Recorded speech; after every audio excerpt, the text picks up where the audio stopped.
Il fut un temps où il suffisait d'un regard étrange, d'une herbe brûlée ou d'un enfant malade pour sceller le destin d'une femme. Un temps où l'obscurité ne se trouvait pas dans les bois, mais dans les cœurs de ceux qui croyaient y voir le diable. Là où la parole des puissants valait sentence et où le silence des innocents se noyait dans le vacarme des superstitions. Cette vidéo ne parle pas de contes ni de légendes. Elle raconte 3 histoires bien réelles, 3 femmes, 3 époques, 3 pays. Chacune accusée, brisée, jugée, pour avoir soi-disant pactisé avec les ténèbres. Elles s'appelaient Anna, Else et Isobel. Elles ont traversé l'histoire comme des ombres que l'on aurait voulu oublier. Et pourtant, aujourd'hui encore, leur sort continue de nous hanter. Ouvrez l'œil, ouvrez l'esprit. Ce que vous allez entendre n'est pas un film, c'est notre passé. Et ce soir, nous allons y plonger ensemble pour faire face, une fois de plus, au comble de l'horreur.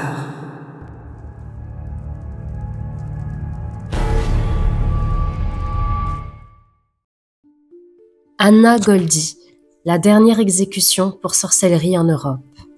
Glaris, Suisse, 1782. Au XVIIIe siècle, la Suisse est déjà entrée dans l'époque des Lumières, tout comme la plupart des pays d'Europe.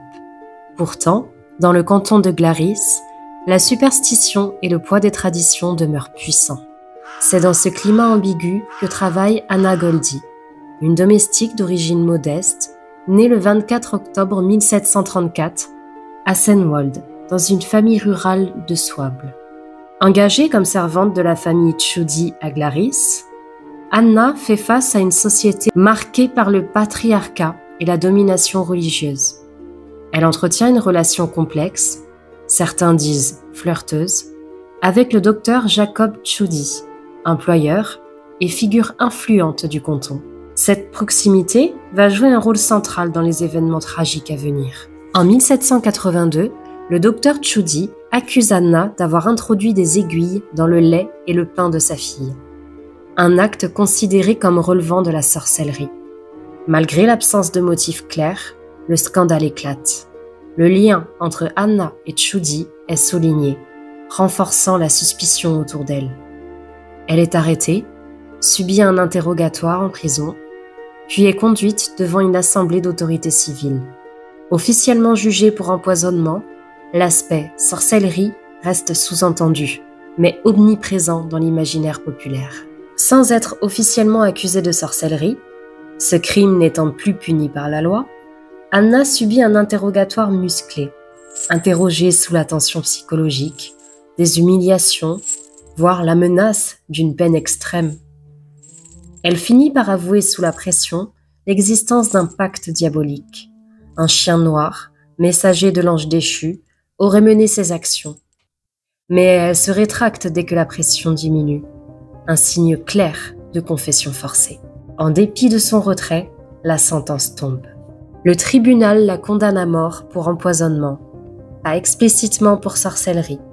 C'est une peine de décapitation, conforme à la législation de l'époque. Le verdict est exécuté le 13 juin 1782, au lieu dit Lauber, à Glaris, dans lequel elle est décapitée. Pour de nombreux historiens, dont Auguste Ludwig, il s'agit d'un assassinat judiciaire, un sacrifice marqué autant par la pression sociale que par une juridiction manipulée. Le procès refoulé est resté pour l'institution alternative qui refuse d'avouer avoir jugé pour sorcellerie. Les archives sont partiellement détruites, notamment le protocole avec le mot « sorcière ». Mais en 1995, l'historien Wolfgang Petz décèle la vérité. Anna n'était pas coupable. Son châtiment était injustifié. En 2002, Glaris érige une fontaine commémorative à son nom. En 2008, elle est finalement réhabilitée officiellement par les autorités cantonales. Ses droits civiques sont restaurés.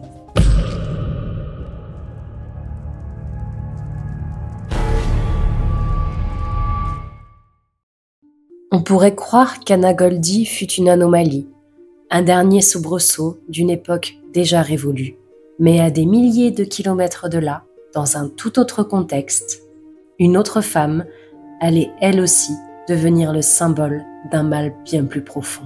Cette fois, l'histoire se passe en Amérique et elle commence en 1647, dans une colonie puritaine encore jeune, déjà gangrénée par la peur. Voici l'histoire d'Else Young, la première sorcière de Nouvelle-Angleterre. Au cœur du XVIIe siècle, dans la petite colonie de Windsor, située dans ce qui est aujourd'hui le Connecticut, le poids de la peur et des croyances ancestrales pesait lourdement sur les épaules des habitants. La vie était dure, marquée par la rudesse du climat, les récoltes incertaines et une foi religieuse intense qui dictait chaque aspect de l'existence. Dans ce contexte, une femme du nom d'Else Young allait voir sa vie basculer à jamais, marquant tragiquement l'histoire de la Nouvelle-Angleterre. Peu de documents restent sur elle, et ce mystère autour de sa vie ne fait que renforcer la fascination qu'elle suscite encore aujourd'hui. Nous sommes en 1647. La région est jeune et fragile. Les colons européens tentent de survivre dans un environnement hostile, où les maladies, les conflits avec les populations autochtones et les conditions climatiques défavorables s'ajoutent aux difficultés quotidiennes. Dans ce climat, la religion puritaine domine tout. Les habitants croient fermement au combat entre Dieu et le diable et pensent que ce dernier peut s'emparer des âmes par la sorcellerie. Toute difficulté, une mauvaise récolte, une maladie soudaine, un accident, peut être interprétée comme une malédiction. Else Young était une femme d'âge mûr, apparemment ordinaire, qui vivait à Windsor. Les archives nous disent peu de choses sur elle, mais certains témoignages, plus tardifs, parlent d'une femme discrète, peut-être un peu différente, ce qui, à cette époque, suffisait pour attirer la suspicion. Les rumeurs commencèrent à circuler après plusieurs événements tragiques survenus dans la communauté. Bétail malade, récoltes gâchées, et surtout des enfants tombant malades sans cause apparente. La peur grandissait. Qui pouvait être responsable de ces malheurs? Très vite, le nom d'Else Young fut prononcé. Des voisins, apeurés et cherchant une explication à leur malheur, l'accusèrent d'avoir jeté des sorts maléfiques. Des bruits couraient qu'elle parlait seule dans les bois, que des phénomènes étranges se produisaient chez elle, et certains allèrent même jusqu'à dire qu'elle avait fait pacte avec le diable. Le procès d'Else Young fut une cérémonie terrible, à la fois solennelle et implacable. Il se tint devant le tribunal de la colonie, sous la présidence de juges influencés par la peur et la foi puritaine. Les preuves étaient inexistantes, ou plutôt fondées sur des oui-dire et des témoignages douteux. Une voisine affirma que sa vache était morte après que la femme ait murmuré des mots étranges près de l'étable. Un autre témoigna avoir vu Else ramasser des herbes qu'elle aurait utilisées dans des potions maléfiques. Malgré l'absence de preuves solides, la peur collective l'emporta. Else Young fut déclarée coupable de sorcellerie. La sentence fut sans appel. Else Young fut condamnée à être pendue. En 1647, elle devint ainsi la première personne officiellement exécutée pour sorcellerie dans les colonies britanniques d'Amérique du Nord. L'exécution eut lieu devant la communauté, un mélange d'horreur et de fascination se lisant sur les visages des témoins. Else monta sur l'échafaud et dans le silence glacé, elle fut pendue. Son décès marqua le début d'une vague de peur et de chasse aux sorcières dans la région. Son nom resta longtemps dans les mémoires, symbole de la terreur que pouvait engendrer l'ignorance et la superstition.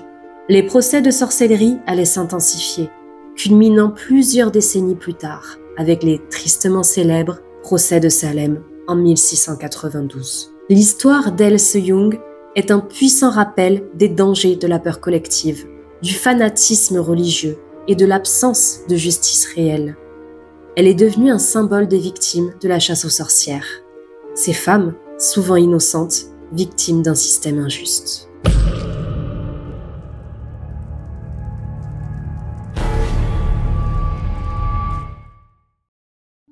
Else Young fut la première.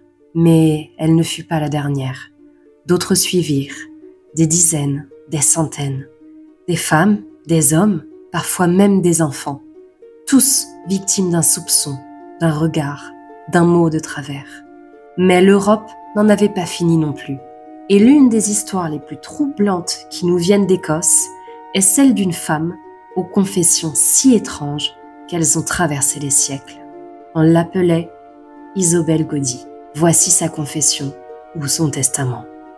Au cœur de l'Écosse du XVIIe siècle, dans un petit village perdu parmi les collines et les landes battues par le vent, vivait une femme dont le nom allait traverser les siècles, Isobel Gaudy. Son histoire, marquée par la peur, la suspicion et la cruauté, est l'un des récits les plus saisissants de sorcellerie jamais documentés. Isobel était une femme simple, mariée et mère de famille, vivant à Oldern, dans la région du Moray. Pourtant, en 1662, son existence paisible bascula dans l'horreur, lorsque les autorités locales, en pleine chasse aux sorcières, décidèrent de l'interroger. Ce qui suivit fut une confession détaillée et terrifiante qui restera gravée dans les annales comme l'une des plus riches et troublantes déclarations sur la sorcellerie de l'époque. Le XVIIe siècle en Écosse était une période où la peur du diable et des forces occultes contrôlait les esprits. La réforme protestante avait renforcé la croyance en une lutte constante entre le bien et le mal, et la chasse aux sorcières était devenue un phénomène courant, alimenté par la peur, la superstition et parfois des rivalités personnelles. Les femmes, souvent marginalisées ou incomprises, étaient des cibles faciles. La sorcellerie, assimilée à un pacte avec le diable, était une accusation grave qui menait bien souvent à la torture, au jugement et à la pendaison. Isobel fut arrêtée sur dénonciation, accusée d'avoir pratiqué la magie noire et d'avoir causé des malheurs dans la communauté. Conduite devant un tribunal religieux, elle fut soumise à un interrogatoire intense où l'on attendait d'elle qu'elle avoue ses crimes. Mais au lieu de nier ou de se rétracter, Isobel livra un récit précis, détaillé, presque fascinant. Elle décrivit ses rencontres avec le diable lui-même, sous la forme d'un homme noir et hideux, ainsi que des rituels occultes auxquels elle aurait participé avec d'autres sorcières du village. Selon Isobel, elle avait signé un pacte avec le diable, acceptant ses pouvoirs en échange de sa loyauté. Elle raconta comment elle et un groupe de femmes se retrouvaient secrètement la nuit pour célébrer des sabbats. Là, ils invoquaient des démons, transformaient leurs apparences en animaux et pratiquaient des sorts pour nuire à leurs ennemis.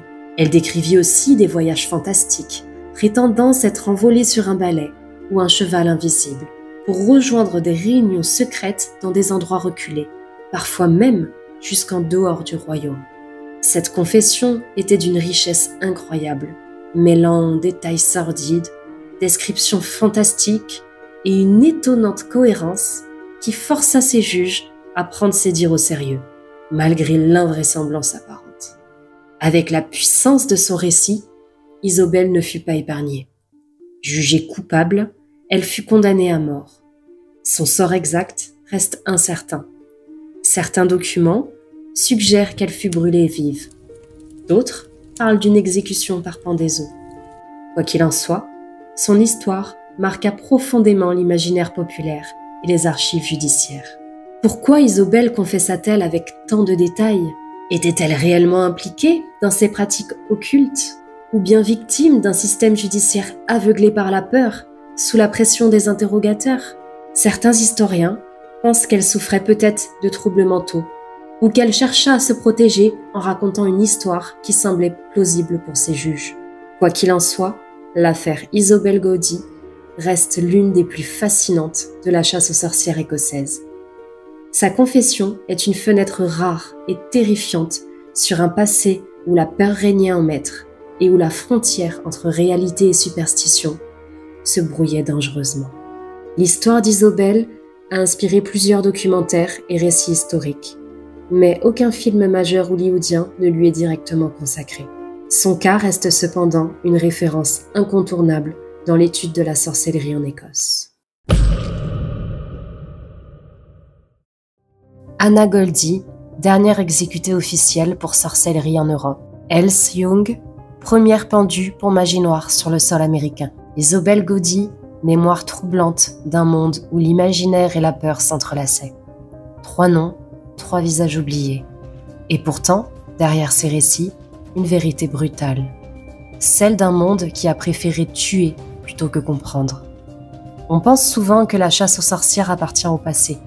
Mais l'ombre de cette folie collective plane toujours. Dans les injustices, dans les jugements précipités, dans les cris qu'on refuse d'entendre. Si ces histoires résonnent encore aujourd'hui, ce n'est pas par nostalgie, mais parce qu'elles nous rappellent à quel point la peur peut être un puissant bourreau. Merci d'avoir écouté cet épisode jusqu'au bout. Si cette plongée dans l'horreur historique vous a marqué, pensez à vous abonner, à liker ou à partager cette vidéo. Chaque geste compte pour faire vivre cette chaîne. Et surtout, prenez soin de vous. Car parfois, le vrai cauchemar n'a pas besoin de fiction pour exister.